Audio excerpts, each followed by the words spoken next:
और ये सोफा साफ करो इसे। पता नहीं ठीक से करो मेरी मेकअप। मेरा भी पफ दे दो, 2 घंटे से बैठी हूँ मैं। दो शीशा।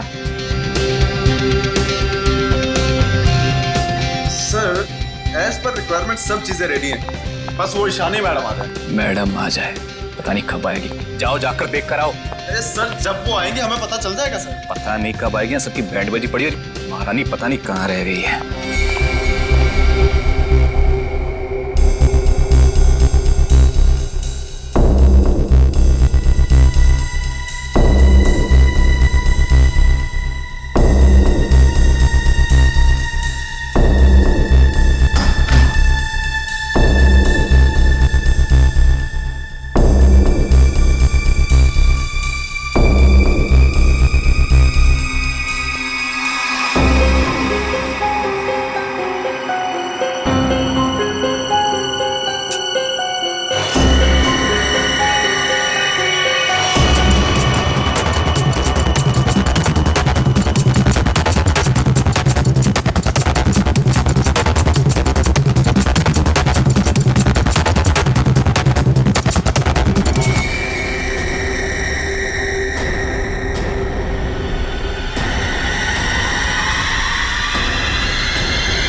Hello Ishani ma'am. Makeup room ready है मेरा। हाँ मैम, जैसा आपको चाहिए बिल्कुल वैसा ही है, और आपका फेवरेट रूम फ्रेशनर भी है। और एक काम करो, डायरेक्टर को जाके बोल दो कि 2 से 3 घंटे तो लगते ही हैं, राइट? और मेरे मूड के ऊपर है कि मैं खुद ही रेडी होके सेट पे आ जाऊंगी। ठीक है? ठीक है मैम। चलो।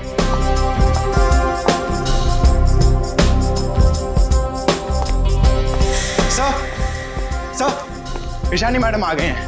आ गई।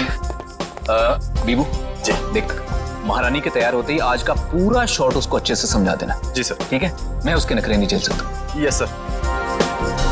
सर अगर उसने मुझे थप्पड़ मार दिया तो खा लेना है थप्पड़। स्पॉट सुन, ईशानी मैम का जूस और लो कैलोरी दही जल्दी से लाना, नहीं तो वो शूट कैंसिल कर देगी। सुनो, क्या मतलब है ये सब का?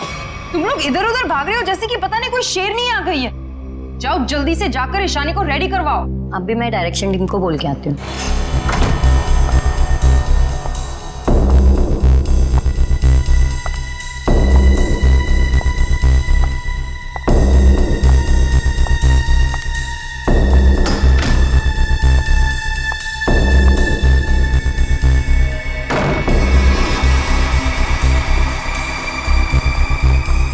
सर, माना कि ईशानी बहुत बड़ी स्टार है, लेकिन हम भी उसके नौकर नहीं है।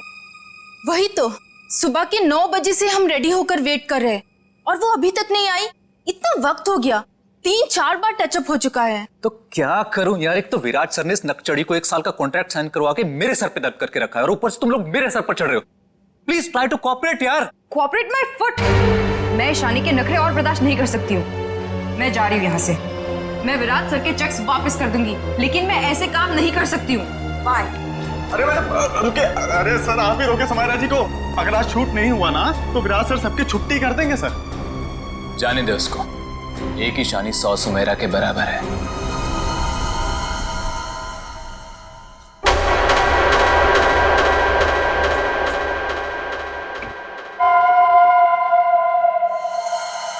बीबू बहुत देर होगी, देखना कहां पर है, बुला उसको। सर वो सैंडल उतार के मारेगी मेरे मुंह पे। लिख के ले लो, वो वापस नहीं आने वाली है। ईशानी के नखरे ही एक दिन उसे ले डूबेंगे। अरे तू जा, उसको बुला के ले। जा जा, अरे जाना। जा रहा हूं सर।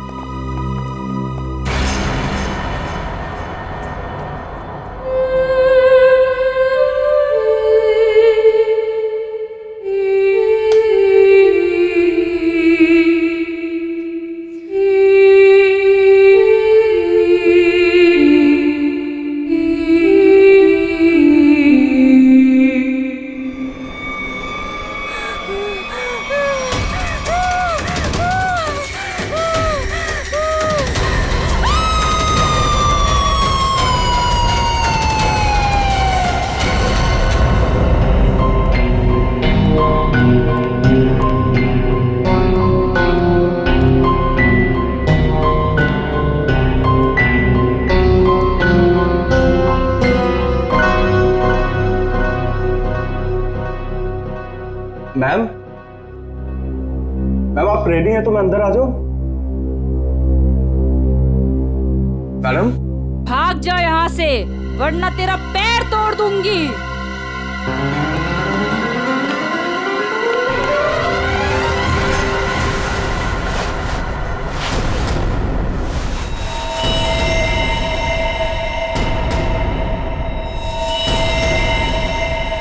नहीं, उसने कहा भाग जा तो भागकर मेरे पास आ गई, अंदर जाने की हिम्मत नहीं की। उनके बिना बोले मैं अंदर कैसे जाता? आप नहीं जानते सर, गला दबा देती वो मेरा। 3 घंटे से वो तैयार हो रही है, यहाँ शूटिंग का टाइम निकला जा रहा है, तुझे अपने गले की पड़ी है। मैं देखता हूँ, चलकर चलो।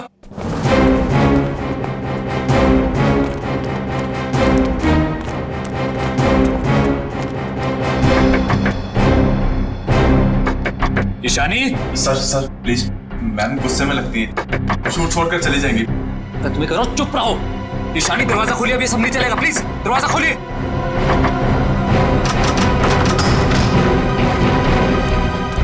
अरे मैम ये हेड क्यों पहनी आपने? ये तो ब्रीफिंग में है ही नहीं। मैम ऐसे बैठे क्यों हैं?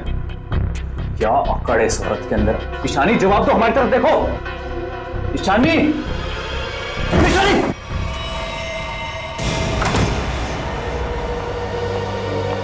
कभी काम नहीं करूंगी मैं उस नकचड़ी ईशानी के साथ।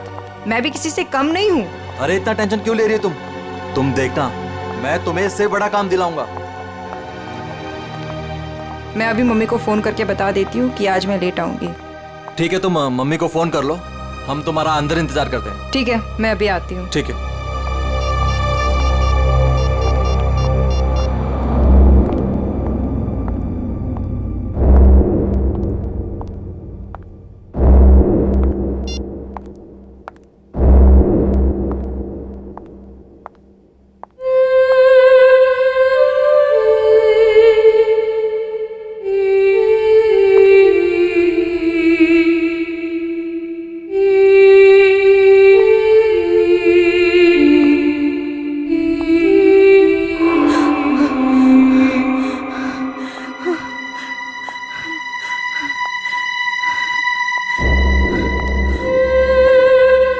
कौन है? सामने आओ। ये हैट, ये यहाँ कैसे?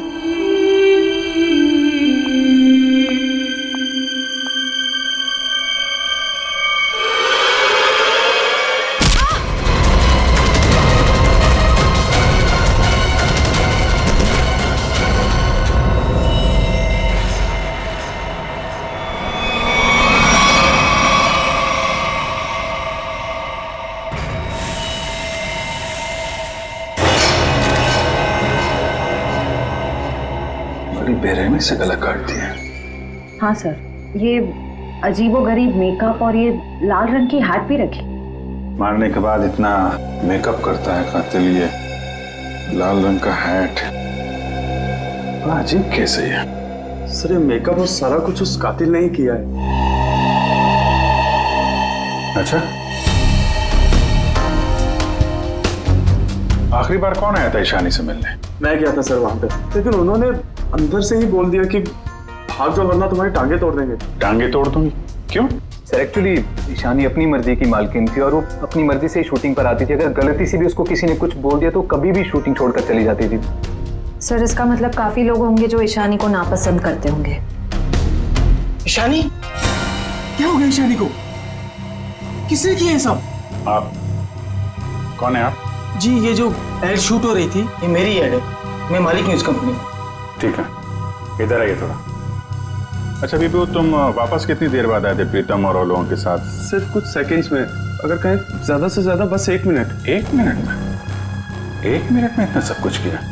सर सर एक सेकेंड, यहाँ पे एक फिंगरप्रिंट मिला है और बाकी सब कपड़े ठीक है, मगर बस ये तो देखिए सर, ऐसा लग रहा है किसी ने कैंची से काटा है सर।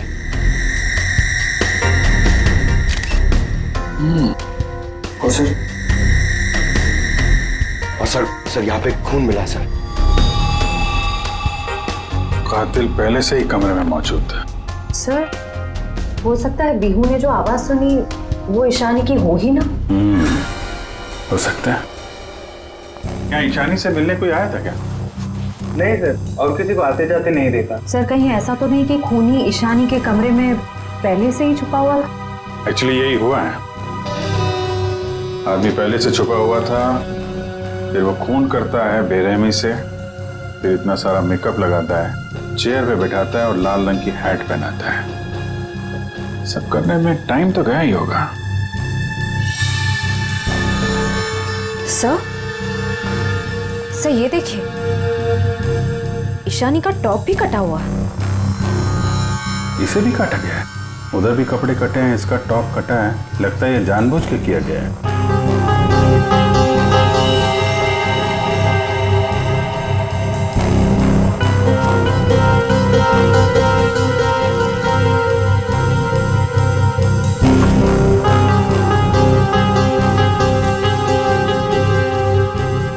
सर ये कॉटन सॉक्स लगता है मेकअप करने में इस्तेमाल किया गया है। वंश, ये सारी चीजें और बॉडी को फोरेंसिक लैब भेजो, तब तक हम लोग जरा बाहर देखते हैं। सर बहुत ही अजीब बात है, किसी ने भी खूनी को आते जाते देखा ही नहीं। आने जाने की तैयारी पहले से कर रखी थी खूनी ने, अपना काम किया और निकल भागा। सर ऐसी कैसी तैयारी की होगी कि यूनिट के किसी भी मेंबर ने उसे नहीं देखा? इतना हंगामा हो गया यहाँ पे और ये बेटा सो रहा है।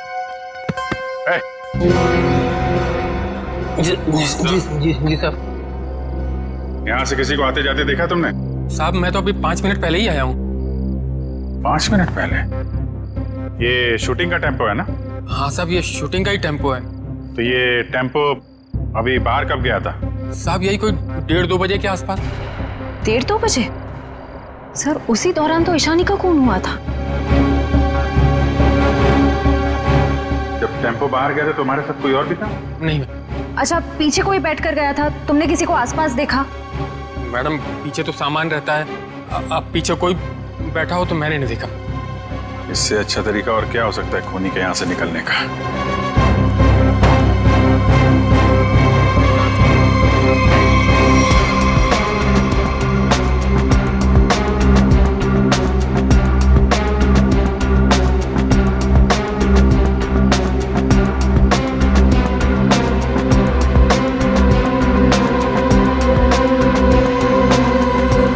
पीओपी का टुकड़ा ये यहाँ क्या कर रहा है? शूटिंग में तो कहीं भी धूल मिट्टी थी नहीं।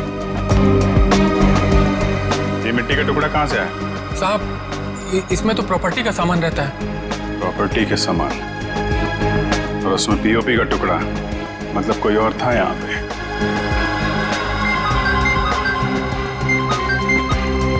हेलो, क्या? कहाँ पे?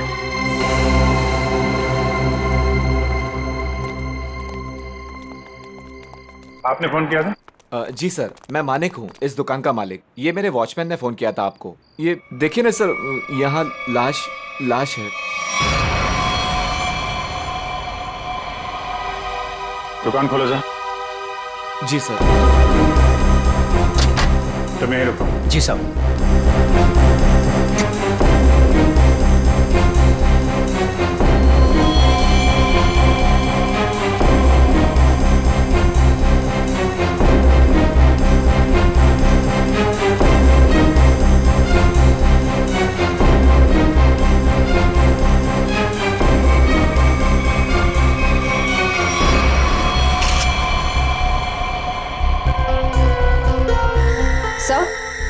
सर इसे भी बिल्कुल ईशानी की तरह मारा गया है। ये देखिए, किसी पतली धार वाली चीज से इसका गला काटा गया है।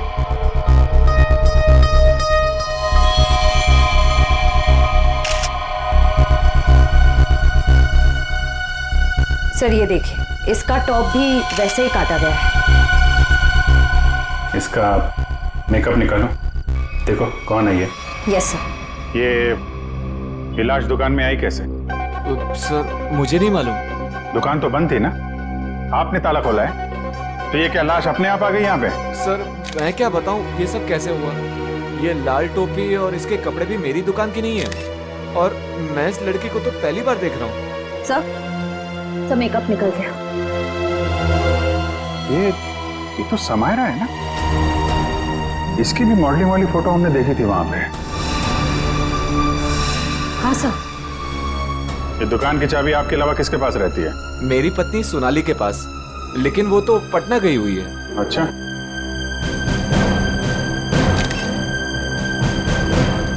तुम्हारी ड्यूटी में एक आदमी यहाँ पे खून करता है, उसकी लाश को यहाँ दुकान में रख दिया। क्या कर रहे थे तुम? कुछ देखा नहीं तुमने? देखा ना साहब, पर वो खूनी है ये कैसे पता चलता? हाँ? कैसा था वो? था नहीं साहब, थी। वो एक औरत थी, उसे मैंने जाते हुए पीछे से देखा था। उसने लाल रंग का कोट पहन रखा था, उसके बाल लंबे थे और उसने सर पे एक लाल टोपी पहन रखी थी। और हाँ साहब, उसने डस्टबिन में कुछ डाला था। मतलब सर, खूनी एक औरत है? कहाँ है वो डस्टबिन जिसमें उसने कुछ डाला था? वो वहां।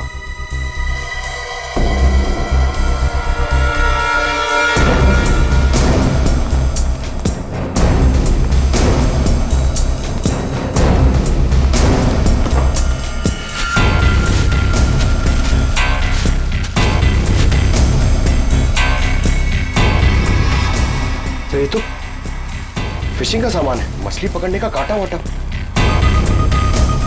सर ये तंगुस पे खून लगा है।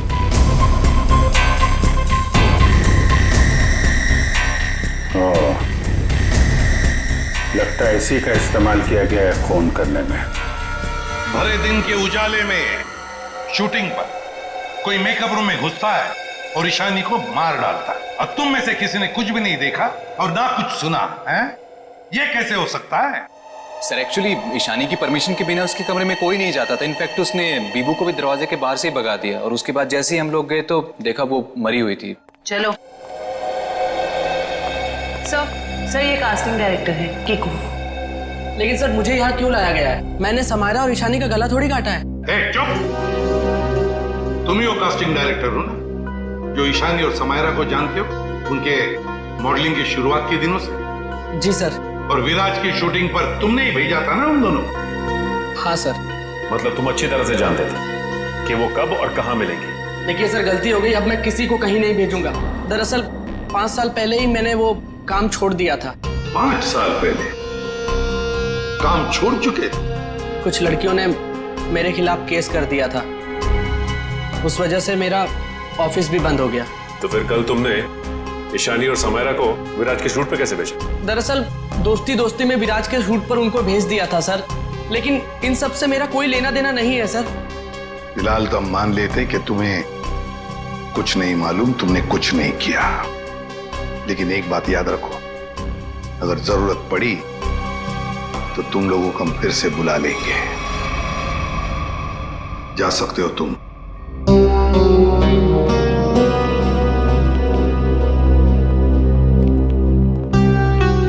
इन तीनों पे कड़ी नजर रखनी पड़ेगी।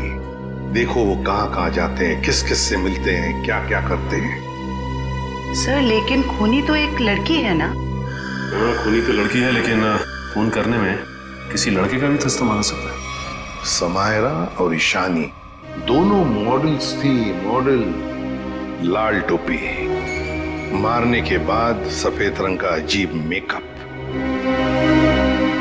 मारने के लिए फिशिंग का सामान, और फिर उन दोनों खून में सब कुछ बिल्कुल एक जैसा।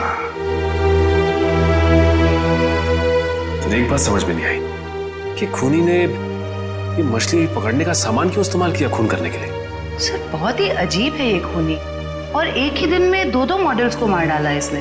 पता लगाना पड़ेगा कि समायरा और ईशानी दोनों मॉडलिंग के अलावा और कुछ करते थे या मॉडलिंग करने से पहले क्या करती थी।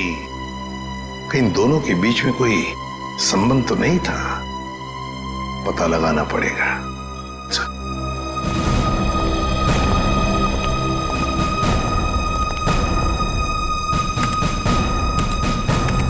तो 2009 में समायरा और ईशानी ब्यूटी रिबन नाम की मॉडलिंग एजेंसी में काम करते थे, जिसका मालिक ये कीकू था। Kiku, casting director Kiku. इस कीकू के बंद पड़े ऑफिस में जाना पड़ेगा, देखना होगा, शायद इसके बाकी मॉडल्स की भी जान को खतरा हो। और ये भी हो सकता है कि हमें उस औरत के बारे में कोई सुराग मिल जाए।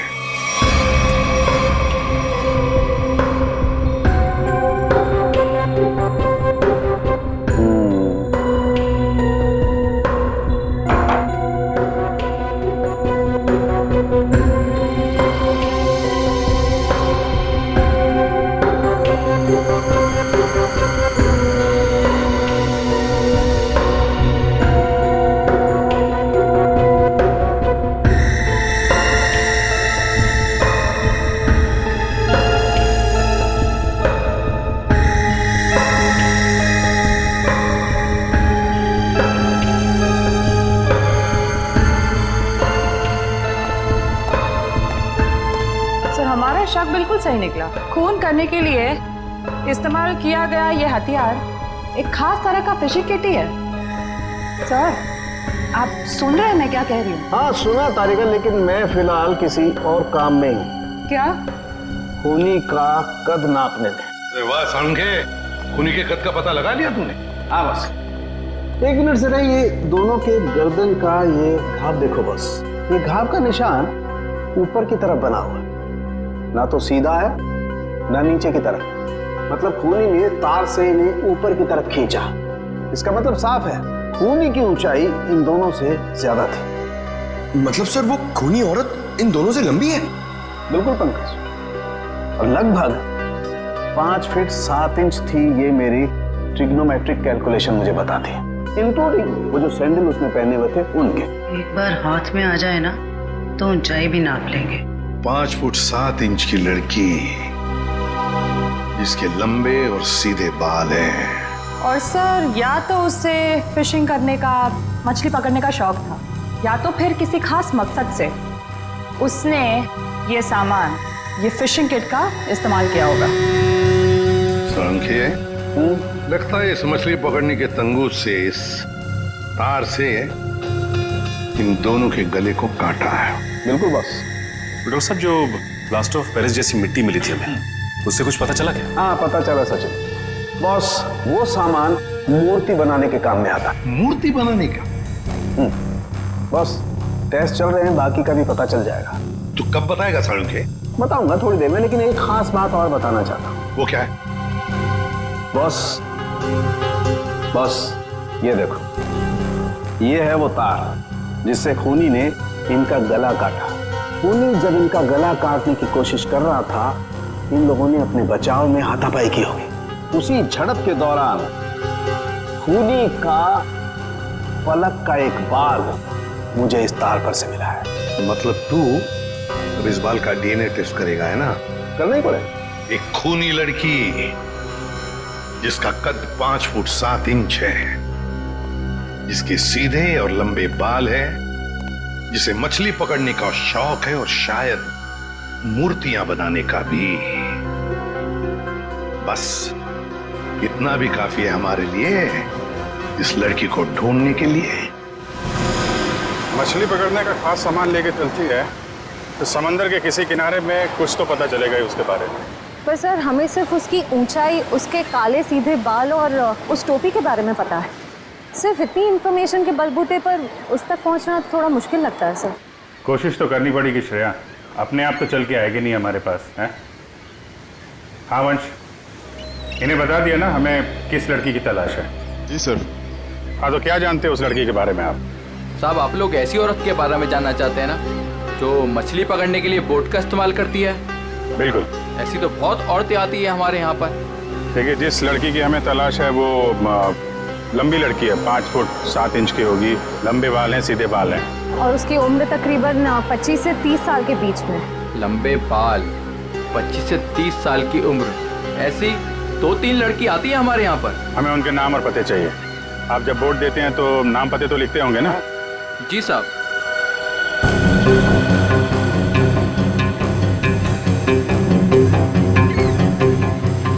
ये तीनों लड़कियां आती हैं 5-6 महीने से हमारे यहाँ पर अपने कुछ दोस्तों के साथ। केशा, एनी, शिखा। केशा, एनी और शिखा। मिलना पड़ेगा इन तीनों लड़कियों से। देखते हैं इनमें से कौन है वो लाल टोपी वाली लड़की। सर, कीकू जी ने टैक्स की चोरी की थी और कुछ लड़कियों के पेमेंट ना देने की वजह से इनकी शिकायत की थी, इसीलिए ऑफिस बंद हो गया। और इनका कोई क्रिमिनल रिकॉर्ड भी नहीं है सर। उसका खून हुआ है वो 2008 में किकुजी की एजेंसी से ही लॉन्च हुई थी, इसलिए ये अभी शक के घेरे में है। विराज, तुम ये बताओ कि तुमने तो किकुजी के साथ और उन मॉडल्स के साथ काम किया था, तो तुम्हें कभी लगा कि वो मॉडल्स किसी मुसीबत में है या फिर किकुजी के काम में कोई गड़बड़ है? मैं ईशानी और समायरा के साथ पहली बार काम कर रहा था, और जहाँ तक किकुजी की बात है तो पैसों के लेन देन में धांधली के अलावा इनमें दूसरी कोई कमी नहीं है। सर, इन तीनों मॉडल्स के कद, रंग और बाल खूनी से कुछ हद तक मिलते जुलते हैं। एक काम करो, इन सबसे पूछताछ करो कि मॉडलिंग के अलावा ये लोग क्या काम करते हैं, क्योंकि इंफॉर्मेशन ये है कि आजकल इनमें से कहीं मॉडलिंग नहीं करती।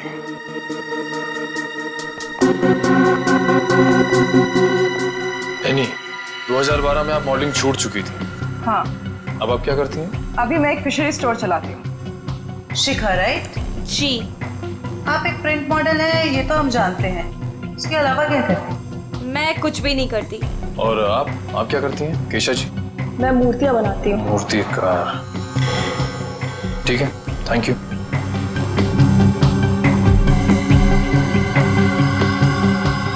तो बिल्कुल खूनी की प्रोफाइल जैसा है। कंपनी का नाम रेड इंक। मेरा शक सही है, इस एजेंसी के मॉडल्स का कुछ राज है। सर, एनी, केशा और डॉली, इन तीनों की प्रोफाइल्स कुछ उन्हीं से मिलते जुलते हैं। सर, इनका संबंध मूर्तियां बनाने और फिशिंग से भी है। तो इनका प्रोफाइल पेशा दोनों शक के दायरे में है। एक काम करो, इन तीनों को ब्यूरो लेके चलो। सर, खूनी की लड़की ने जिस तरह के कपड़े पहने थे उस तरह के कपड़े आ गए सर। Very good. पंकज, इन तीनों के नंबर्स हैं ना हमारे पास? Yes sir. सेलफोन नंबर्स जरा ट्रेस करो, देखो जब उन दोनों लड़कियों के खून हुए तब ये तीनों कहां थी? Yes sir. जयंती सर। ले जाओ। जी, आप तीनों मेरे साथ आइए। कहाँ?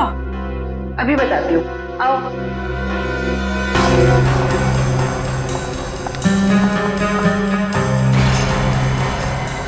अरे साहब, ये तो वही कपड़े और टोपी है जो मैंने उस रात उस औरत को पहने हुए देखा था। तो फिर आप जरा ध्यान से देखो इसे। क्या ये वही लड़की है, वही औरत है जो उस रात खून कर रही थी? सर, मैंने उस औरत का चेहरा सामने से नहीं देखा था, उसे जाते हुए मैंने पीछे से देखा था। जाते हुए देखा? जी सर। ठीक है, केशा जरा वहां तक चल के दिखाओ। सर, ये कैसी जांच है आपकी? जितना कहा है उतना ही करो।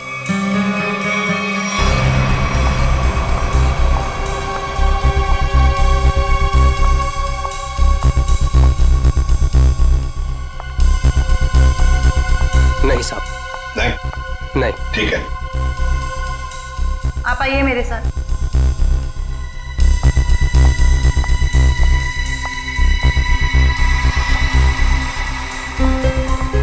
रुको, वहां तक वॉक करके आओ।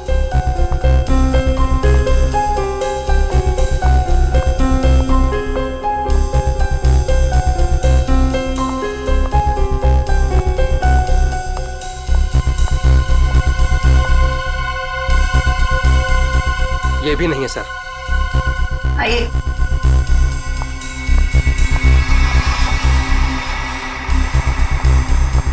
सर, इन्हें तो कपड़े काफी अच्छी तरह से फिट हो रहे हैं। हाँ, दिख रहा है। अब ऐनी जी जरा चल के भी दिखाइए।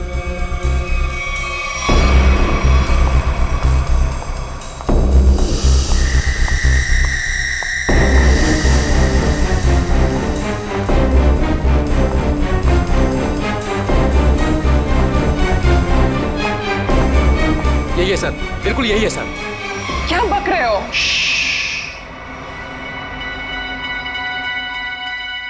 सर, सर, जिस वक्त समायरा का खून हुआ था, आनी का फोन उसी एरिया में था। सुना है नहीं? उसी इलाके में था तुम्हारा फोन जिस वक्त ईशानी और समायरा का खून हुआ था। तुम जा सकते हो। और मैं? आपको तो रुकना ही पड़ेगा। सर, मैं क्यों नहीं जा सकती? वो इसलिए कि खूनी की चाल और तुम्हारी चाल बिल्कुल वही है। और तो और सबसे बड़ी बात कि तुम्हारा फोन उसी इलाके में मिला जहां पर इन दोनों लड़कियों का खून हुआ। सर इन सब का क्या मतलब है? I mean, दो लोग एक जैसे दिख सकते हैं ना? और फिर वॉचमैन ने ऐसा तो नहीं कहा कि मेरा चेहरा खूनी के चेहरे से मिलता है। लेकिन जिस वक्त खून हुआ उस वक्त तुम्हारे मोबाइल की लोकेशन भी वही की बता रही है, और ये सब कुछ इत्तेफाक तो नहीं हो सकता। सर उस वक्त सैकड़ों लोग उस एरिया में थे, तो क्या सब खूनी है? बस बस, बहुत बोल दिया। बताओ क्यों किया खून ईशानी और समायरा का? सर आप मुझ पे दो खून का आरोप लगा रहे हो, मैंने कुछ नहीं किया ऐसा। अभी तो सिर्फ आरोप लगाया है, सजा मिलनी तो अभी बाकी है। सजा? जी सजा, खून की सजा, फांसी। सर मैंने कुछ नहीं किया ऐसा, मैं बताती हूँ सर। बताओ। पर मेरी एक शर्त है। ये लो, इनकी एक शर्त भी है। चलो बताओ क्या शर्त है? सर मुझे 50 लाख रुपए चाहिए। 50 लाख रुपये? हाँ। चलो दे दिए। अरे लेकिन तुम पैसों का क्या करोगी? तुम्हें तो सजा होने वाली है। आप वो सब छोड़िए, मैं आपको बता रही हूँ ना, मैंने कुछ नहीं किया। सर मैं तो सिर्फ उसे जानती हूँ जो खूनी को जानता है। और वो है शिखा। शिखा? तुम इतने यकीन के साथ कैसे कह सकती हो? आप लोग पता कर सकते हैं ना? हाँ वो तो हम पता करेंगे। सर मेरे पैसे? पैसे? कौन से पैसे? सर अभी आपने बताया आप देंगे। कब? नहीं सर, मैंने तो कुछ नहीं सुना। कब कहा? सर ये सरासर धोखा है। नहीं नहीं नहीं, यानी जी हम कभी धोखा नहीं करते। हाँ धोखा जरूर करते हैं जब कोई कानून के साथ खिलवाड़ करता है, तब कभी कभी सीआईडी वाले धोखा देते हैं। ले जाओ इसे। सीआईडी फिर से? अब क्या कर दिया मैंने? आपने क्या किया है क्या नहीं ये तो हम पता लगा लेंगे, लेकिन आप एक नंबर के झूठे हैं ये पता चल चुका है। क्या मतलब है आपका? आपने कहा आप समायरा को नहीं जानते? 2009 में समायरा ने आपकी कंपनी रेटिंग के लिए मॉडलिंग की थी, सच है? रेटिंग? इसे कैसे ढूंढ लिया आपने? हमें पता चल चुका है। 2009 के रेडिंग के फोटोशूट कैंपेन में ईशानी और समायरा दोनों ने मॉडलिंग की थी, है ना? मैम ये कंपनी मेरे नाम पे तो थी, लेकिन मैं इस कंपनी का मामूली सा छोटा सा पार्टनर था। आप इस कंपनी के असली मालिक से क्यों नहीं पूछते? असली मालिक कौन है? चैताली। आप उससे क्यों नहीं पूछते? चैताली? केस में पहली बार ये नाम आया। कहाँ रहती है वो? ये नहीं हो सकता, ये नहीं हो सकता। अगर सीआईडी को सच का पता चल गया तो बहुत बुरा हाल होगा मेरा।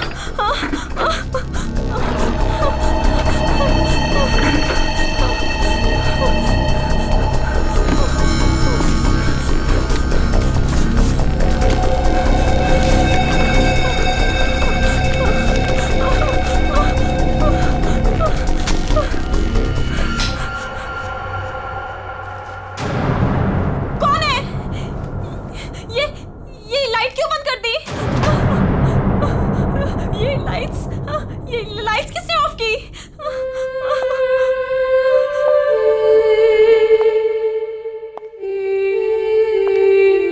कौन है वहाँ? कौन है वहाँ?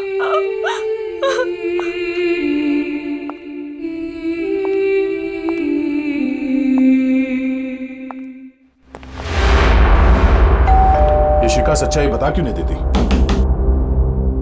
सर पहले कुछ सच बता देती तो किसी की जान ही बच सकती थी।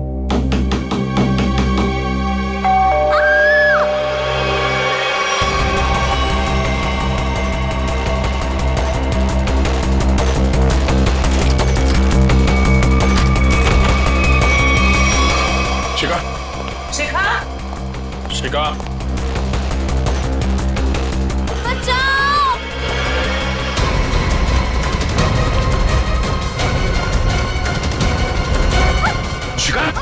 शिखा,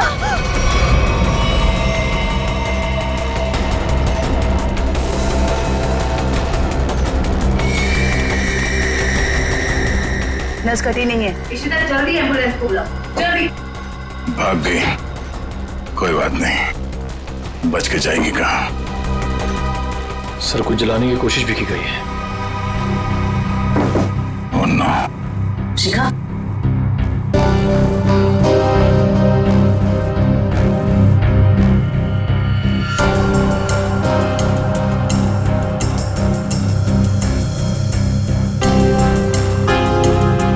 इतना लंबा बाल शिखा का तो नहीं हो सकता। तो भागते भागते बाल छोड़ गई।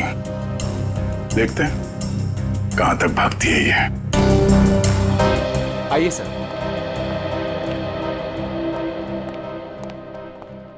सर मैं यहाँ तब से नहीं आया जब से मेरी और चैताली की हिस्सेदारी वाली कंपनी बंद हुई है। पता नहीं है वो कहाँ है। घर की अच्छी तरह से तलाशी लो, देखो क्या मिलता है।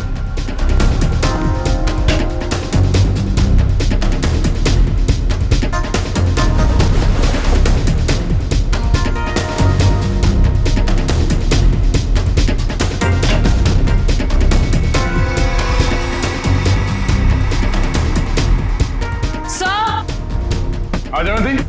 सर ये देखिए।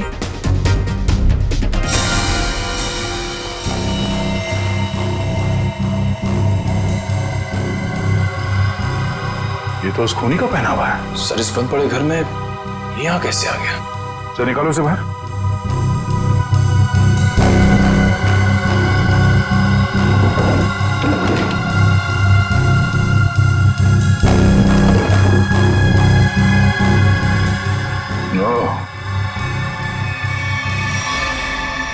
ये चक्कर है।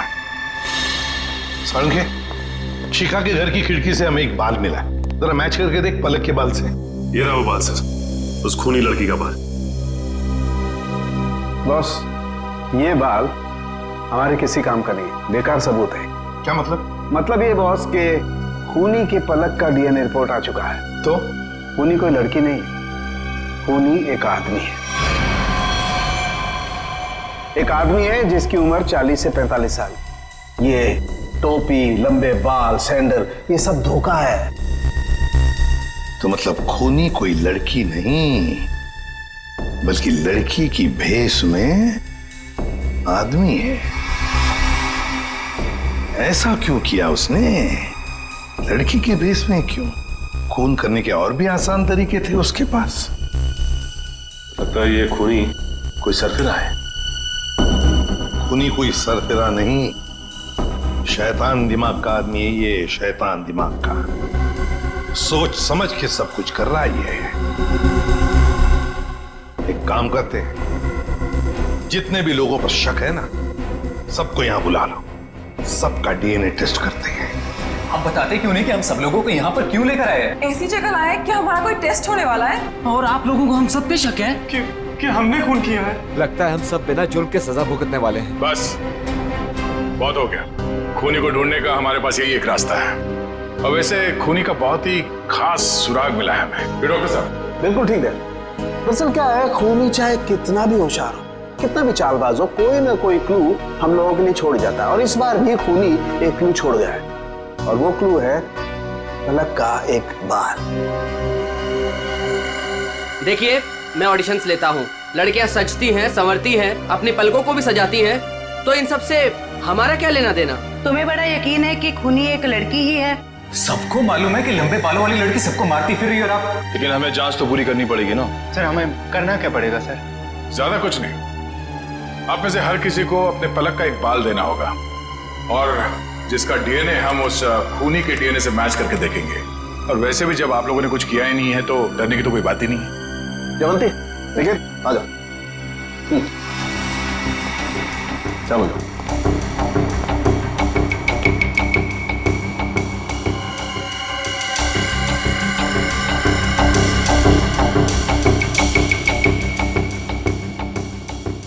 देखिए प्लीज, मेरी तबीयत ठीक नहीं लग रही, मुझे चक्कर आ रहे हैं, मुझसे ये सब नहीं होगा। अच्छा, तुम्हारी तबीयत भी अभी खराब होनी थी? सर आप इस जांच को बाद में भी कर सकते हैं। चलो प्रीतम, मैं तुम्हें हॉस्पिटल ले चलता हूँ, चलो। और चैताली किसी हॉस्पिटल में है क्या? निकल।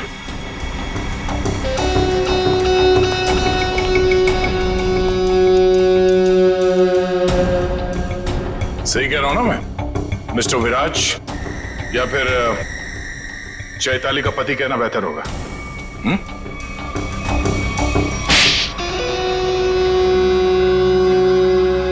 चैताली कहाँ है बताओ।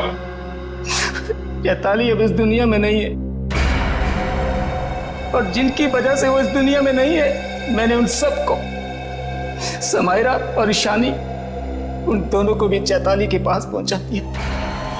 और जिस लड़की शिखा को आपने बचाया है, मैं उसे भी नहीं छोड़ूंगा। तुम सीआईडी के सामने किसी को जान से मारने की धमकी दे रहे हो मिस्टर विराज, बड़ी हिम्मत है तुम्हारे। घर में हमें पता चल गया था कि सारे खून के पीछे तुम्हारा ही हाथ है, और अब डीएनए टेस्ट से प्रूव भी हो जाएगा, लेकिन हम तुम्हारे मुंह से सुनना चाहते हैं। मैं तो अपनी बीवी को इंसाफ दिलाना चाहता था, बस शिखा, समायरा और ईशानी, ये तीनों मेरी बीवी की खुदकुशी की जिम्मेदार थी, पर ये बात मुझे 5 साल बाद पता चली। इतने सालों बाद तुम्हें कैसे पता चला कि ये तीनों तुम्हारी बीवी के मौत के जिम्मेदार है? ये 2009 की बात है।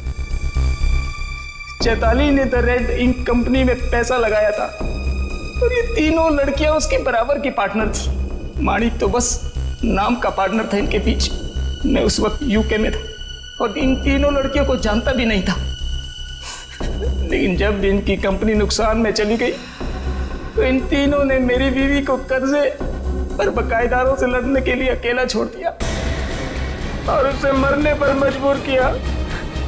और जब तक मैं उसके पास पहुंचता, उसने फांसी लगाकर खुदकुशी कर ली। मैंने एक औरत का वेश बनाया और अपना बदला लेना शुरू किया, ताकि आप लोग ये सोचते रह जाएं कि खूनी एक औरत थी। शिखा के घर जो जलाया था वो एक सबूत था, उसको मुझ पे शक हो गया था। माना कि उन तीनों की वजह से तुम्हारी बीवी अब इस दुनिया में नहीं रही। तुम कानून की मदद ले सकते थे, लेकिन तुमने ऐसा नहीं किया। अपनी बीवी की मौत का बदला लेने के लिए तुम खून करने लगे। अब तुम्हें फांसी से कोई नहीं बचा सकता।